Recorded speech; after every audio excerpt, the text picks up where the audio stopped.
this webinar. Hi, my name is Eddie Laporte. I'm the Executive Director of the New Jersey Office of Faith-Based Initiatives, and this webinar will be focusing on our Special Projects Grant.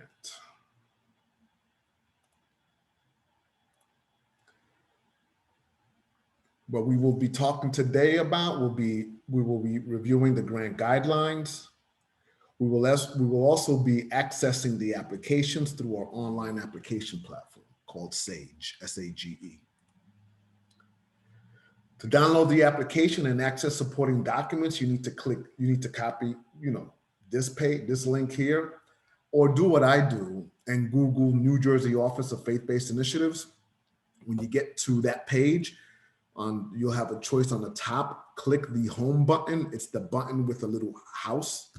And when you get to that page, you scroll down to Spotlight and you click Grant Opportunities. Make sure to download the grant guidelines and follow along. The website for SAGE is www.sage.nj.gov. That's www.sage.nj.gov. If you've never applied to SAGE, you're going to have to register, and I'll talk about that. You have to register to gain access to Blue Sage, and I will talk about that later on in the webinar. To utilize Sage, you can use one of these three browsers: Internet Explorer, Microsoft Edge, or Firefox. Do not use Google Chrome, as Google Chrome, is not compatible with Sage. And if you use Google Chrome, it will look like on your end, you completed the application, but when you submit it, we'll get a blank application and your application won't be reviewed. Remember to always hit the save button in Sage. Sage doesn't have an automatic save feature. Any questions? The best way to get in touch with us is to email us at OFBI, email us at ofbi@sos.nj.gov, ofbi@sos.nj.gov. All right, now we're going to go live, so make sure to download the grant guidelines and follow along. All right, give me a second here. So like I said, if you Google the New Jersey Office of Faith-Based Initiatives, or write down this web address, nj.gov/state/ofbi.shtml, it'll bring you to the homepage. Excuse me. Bring you to the homepage. When you get to the homepage, you scroll down to Spotlight, click Grant Opportunities. Now, if you want to be informed of our funding and other resource opportunities, you might want to click Instant Connect, and that'll take you to a registration page where you register and you'll be automatically added to our email distribution list. So regarding the grants, come to Spotlight, click Grant Guidelines, and it'll take you to this page, our Grant Opportunities page. So just a couple of things on this page. These are our grant guidelines, and today we're going to be focusing on special projects guidelines. The board resolution that you'll need to upload is here. It'll look like this. It's a fillable PDF. You complete it. You don't have to sign it because you can print your name, and by printing your name and clicking this box, same thing on the bottom here, we will take it as a signed signature. It's COVID, and it's going to be hard to get people to sign stuff, right? All right. When you click Technical Assistance Webinars, it'll take you to this page. Now, if you've never applied to Blue Sage or applied for a grant to the Office of Faith-Based Initiatives or to a grant in the Department of State, then you need to register to gain access to Blue Sage. So you're going to need to do this one first. Now, if you don't wait until the due date, right? Then after you get an email from the department saying, okay, you now have access to Sage, then the next step is you have to do step one, which is organizational information page. Once you do that, then you'll see all the webinars for each funding opportunity: Project Atlas, Social Innovation, Special Project, and Social Enterprise Entrepreneurship Development. And this one down here will be eliminated, okay? Then if you click upcoming Q&As, we're going to have a series of Q&A sessions per funding opportunity. So you can click this link, upcoming Q&A webinars, and it'll bring you up to this grid here. And so Project Atlas is scheduled for March 16th from 12 to 1, and that's its webinar link. Social Enterprise Entrepreneurial Development is scheduled for 3/17 at 12 to 1. That's the webinar link. Social Innovation is scheduled for 3/19 for Lincoln Special Projects will be 3/23 at 12 to 1. And that's the webinar link. And we're gonna hopefully stream them on Facebook. So on the 16th, we'll be streaming it on Facebook on the OFBI page, okay? All right, so let's click Special Projects Guidelines. So you click the Special Project Guidelines and it'll bring you up to the Special Projects page, right? So organizations applying for a Special Projects grant can only apply for one funding category under Special Projects. And organizations applying for a Special Project grants can also apply for one funding category under Social Innovation, okay? The application due date is May 21st, 2021. These are the eligibility criterias. You need to have, you need to upload your tax exempt 501 determination letter, and the letter should state that the organization is created for charitable purposes. It cannot, if it states that the organization is created for religious purposes, we won't be able to fund you because we don't fund religious institutions. We don't fund houses of work. We don't fund churches, mosques, temples, synagogues. We just don't do it. We just don't do it. Most of the nonprofits are nonprofits that are created by those non-secular institutions. Yeah, and you need your division of charitable registration number, your division of revenue number. You need to be in good standing with the Department of Treasury. So the funding categories will be civic and community engagement. The max request is $10,000. The total funding is $50,000. Tutoring and homework assistance. The max amount is $10,000. The total funding availability is $100,000. Food security. Now this is big because a lot of you guys, a lot of organizations are doing food security, putting out, feeding the community because of COVID. And so we decided to create this funding opportunity to give you guys a hand, right? The funding opportunity, the maximum request is $10,000. The total funding available is $250,000. Services to seniors, the maximum request is $10,000. The total funding availability is $100,000. So civic and community engagement programs are designed to support organizations whose mission is to educate community residents on how to effectively work with local governments and addressing a social and or community issues. The program should work with community residents on how to advocate for themselves and using government to create progress in local communities. Tutoring and homework assistance programs is designed to support organizations that provide academic support to students whose age does not exceed 21 years of age. Now, the assumption here is that everything's going to be virtual, right? Because it's the reality that we're in. So, you have to think along those lines. The only thing that's not going to be virtual is the food security piece, where you're going to actually be handing out food, right? The food security program supports locally based faith and community-based organizations whose mission is to decrease food insecurity for low-income individuals, families, and the most vulnerable. And finally, services to seniors. The Services to Seniors grant is designed to provide activities and services that promote aging in place, prevent isolation, and maintain and improve the quality of life of low-income seniors in the community, right? Now, somebody asked me, what's the age range? Anywhere between 55 and 100. You should be safe in that age range, right? The funding period is July 1, 2021 to June 30th, 2022. Again, the application is due May 21st. Applications that score 69 or lower will not be considered for funding, right? So project summary. Under the project summary, we're asking you to answer these two bullets. Indicate the title of the project, indicate the amount that you are applying for and the purpose of the program, assure that all clients receiving services are low income, and explain how you will verify their low income status. Organizational capacity. You need to answer these three bullets. And the scoring matrix is on the right-hand side. Provide a brief history of the organization, describe the organization's experience in implementing the proposed project, indicate the total number of program participants along with the impact the program delivered. Statement of need. You have to answer this bullet. Indicate which survey needs assessments were used to inform the organization that the program that it is applying for is an approach that the community wants addressed.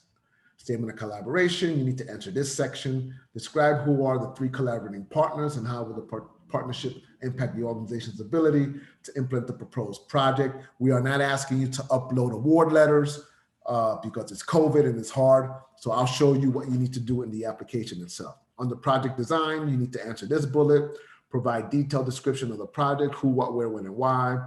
You need to, for the target population, you need to talk about, who's the population the organization plans to provide services to, gender, income, etc.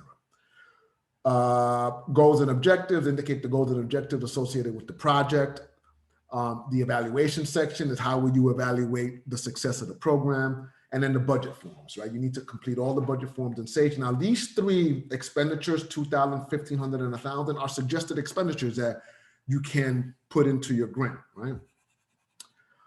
You can use up to $2,000. You can use up to $2,000 of the grant to purchase technology. You can use $1,500 of the grant for administrative costs. You can use up to $1,000 of the grant for staff development, and you can use up to 85% of the grant for personnel. Under required appendices, you're going to have to upload your board resolution, and you're going to have to upload your most recent 990 form. So if it's 2021, we're assuming that your most recent 990, if you had to submit one, was 2019. The language on the bottom here talks about non-discrimination of religious organizations and entities, recognition of cultural sensitivities, reporting requirements, training, and this is standard language in our applications, okay? All right, so now we're gonna go live. So after you register onto Sage and you get access to Sage, you're gonna go to www.sage.nj.gov. Sage stands for Systems for Administering Grants Electronically. This is our test site. This is where the department tests all its application, and we use this for educational purposes. So when you get in here, you input your username and password, you click login.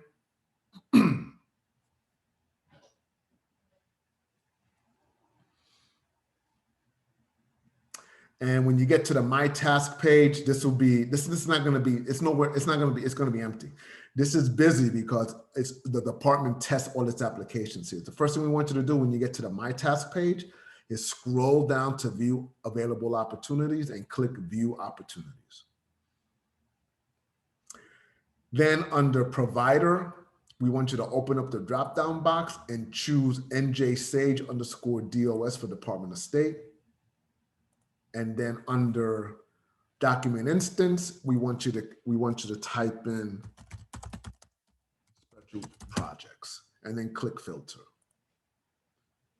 What should pop up is special projects 2022, the name of your organizations. We use Servicios Latinos de Burlington County as our test agency. Thank you, Angela. When you see this, you're gonna click the Apply Now button. You click that. You're going to get to the agreement page. The agreement page is this link will give you access to the Department of State's general funding guidelines, and then this link will give you another way to download the grant guidelines, which you should already have downloaded. You click. All right. So now this brings you to the application page. You'll see the status of the application in process.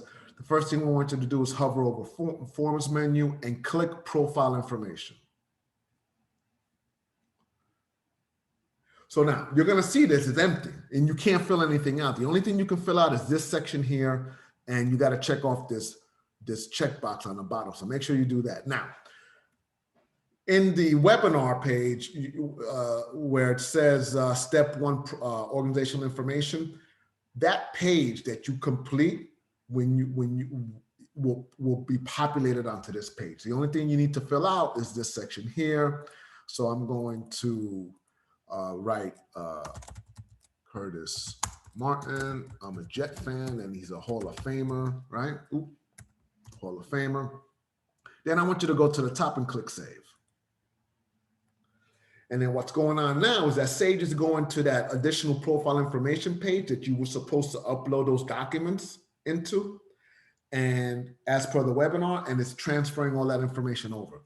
Now, if you're doing this in April, there's no need to panic, because all you need to do is click save again. If you're doing this on the day of the application due date, which is May 21st, you're probably going to panic. But if this happens, all you need to do is click save again. And it takes 2 times for Sage to say, okay, everything is populated over, and a green hand will come up, the green light will come out, which says, okay, now you can move forward. Hover over performance menu, click selection of grant categories. You want to give a title to your application, and then you choose which one of these 4: civic, tutoring, services, seniors, food security. I'm going to choose food security. And then you click save. Or you can click save next. By clicking save next, it'll save this page and it'll take you to the next form in order. So now it takes you to the organizational contact information page. This area here you can't fill out. Once you click save, it'll populate everything over. But anything with an asterisk down here, you need to complete, right? So I'm going to put Curtis Martin, right? The organization is New York, is the Jets. The address is 123 Jets Way. 123 Jets Way. East Rutherford, New Jersey, the zip, the number, the fax. I don't know who has a fax number anymore, but if you have it, but you don't have to put it in there. If you have a web address, you can, but it's not mandatory. Then you got to put in the project director. I'm going to put in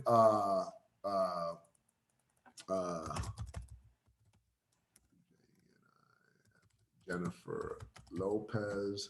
She lives at 123 J Rod Road, right? Get it? J Rod. It's in Miami, I think, Florida, right? You need to put a telephone number.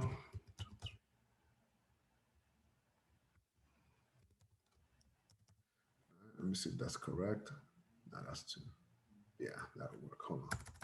All right, you don't need a fax, but you got to put an email in there. And then for the chief financial officer, you may want to put. Now you got to put somebody's name in here. I'm putting Mrs. Mo Money. That's the telephone number. You got to put an email in here, and then you have to put the agency budget. I'm going to put $1 million. Scroll up to the top, and you click save.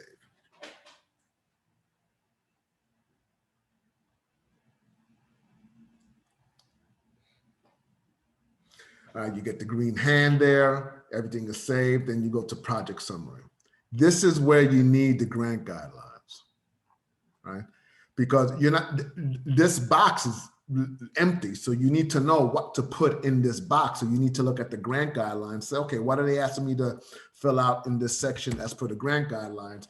And then you need to answer the 2 bullets. And you come up to the top and you click save or save next. I'm clicking save next. So they take me to the next page. Then it's the organizational capacity. You got to answer the bullets that are asked of you in the grant guidelines. You complete that, and then you click save next.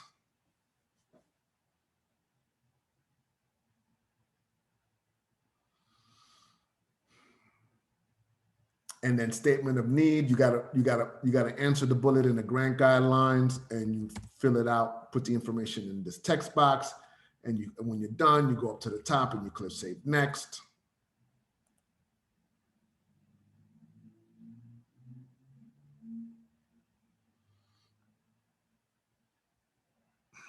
And now it's the statement of collaboration. Since we're not asking you to upload support letters, you're going to indicate in here the name of the organization that's collaborating with you as it relates to this grant that you're applying for.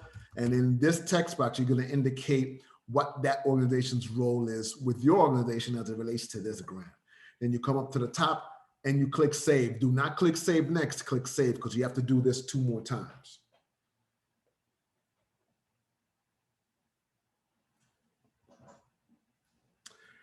Then you come up to the top and you click add.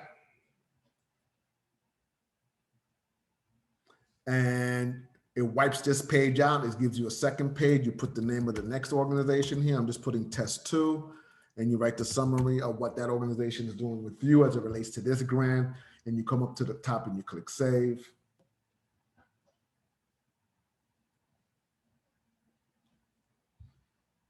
And you wait until the green light pops up over here. Everything is saved. Then you come up to the top and you click add again for the final time. So you can put your third organization in here. Right? You put the name of the third organization in here, and then you write the summary here, and then you come up to the top and you click save.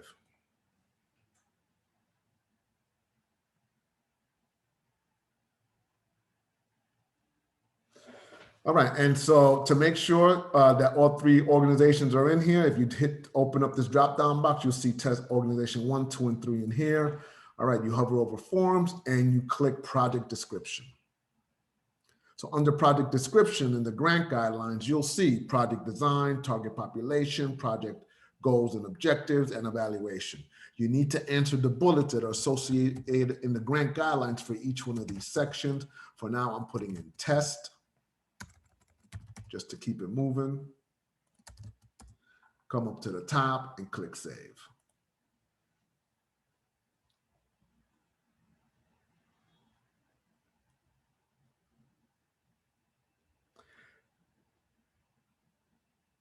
Let me see. Yep. Then you want to come up, hover over forms, and now we're getting into the budget pages. So the first page is personnel.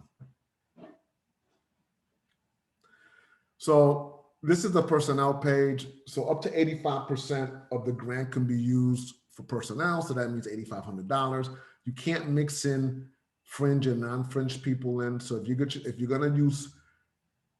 going to have people with fringe and not fringe, and people without fringe, you'll have to do the fringe people first, put them here, go up to the top, click add, click save, and then click add, and then do this again and just leave this blank and put the non-fringe people here. So there'll be 2 non-fringe people. So there'll be 2 different personnel forms. But for right now, we're going to assume that there's no fringe. Let's just say, right? So let's say that coordinator 1, the title, coordinator 1, the staff name is who, me. The salary is, I don't know, let's say it's $20,000 that they make. Let's say that they work 30 hours a week.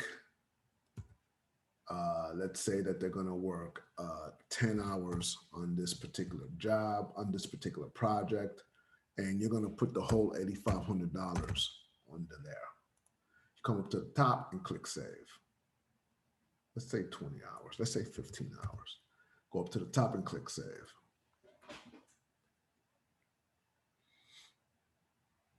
What Sage is doing is it's calculating the percentage of the work time there.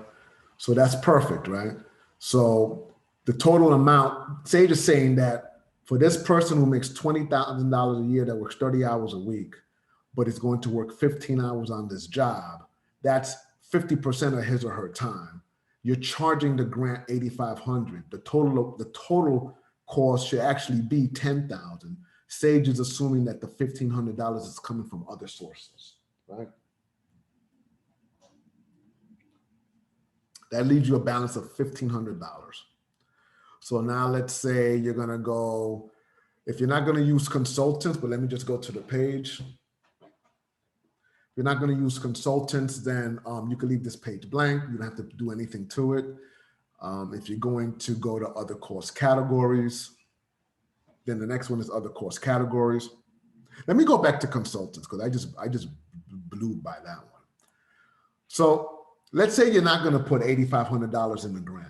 Let's say you're only going to put, I don't know, in the personnel, and you want a grant developer. So you would put the description of the consultant services here, basis for cost estimate. I don't know, you can write something like write 1 grant per quarter for a total of 4 grants at $100. Let's do that.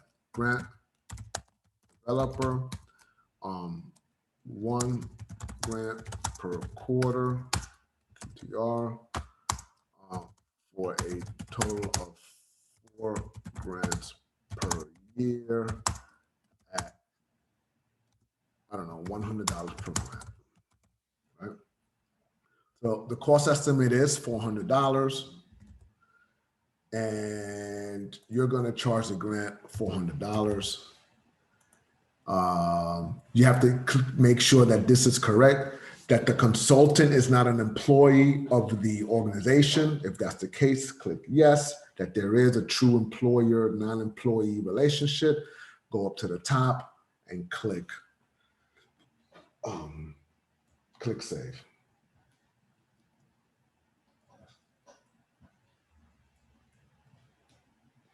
All right. So then you hover over forms, you scroll down to other cost categories. So when you open up the drop-down box, these are the choices that you have: travel, space rental, equipment rental purchase, consumable supplies, or office supplies. Let me repeat that again. It's not food. Consumable supplies or office supplies. Anything other than these 4 goes under other. All right. So let's just say you want to buy snacks and, I don't know, refreshments. Right? And you want to spend, I don't know, $500. The total cost is $500. You're charging the grant $500. That gives you a balance of $600. Other is food. And then you have to put, if you're going to use other, you got to put, if other selected, list below. We're going to put food there. And then over here, you put snacks and refreshments.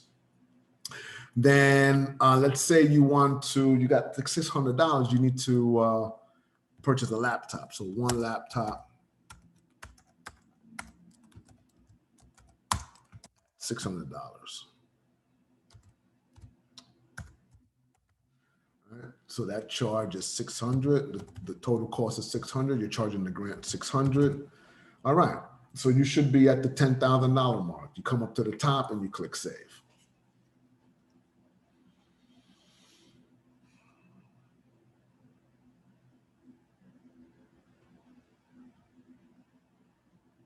All right, you got the green light there. You hover over forms, and then you click overall budget.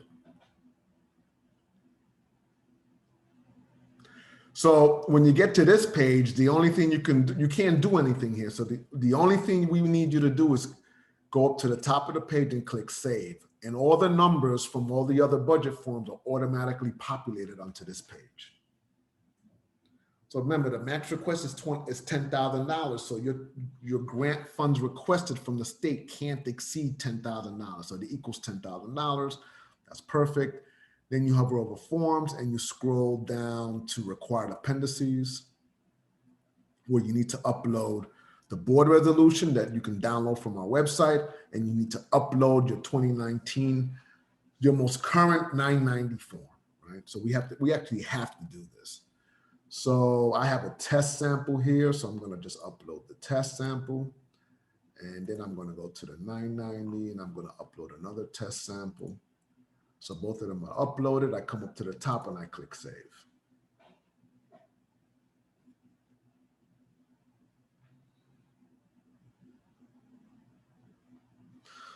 Okay, so now everything seems to be saved. You hover over forms and you scroll from the top to the bottom. If there are no red hands saying stop, that means that if there's a red hand in any one of these over here, that means there's an issue with the particular page. You got to go in there and fix it, right?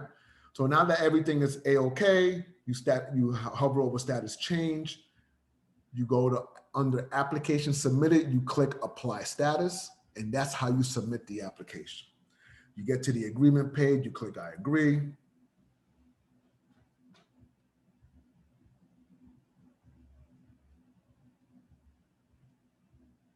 And your application status is application submitted.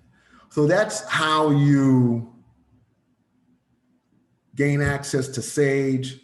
We reviewed the grant guidelines for special projects, and we actually went through the whole application process.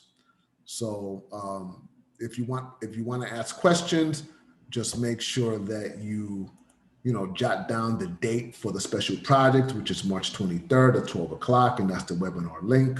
And then we're good to go. All right, everybody, have a good day. Bye.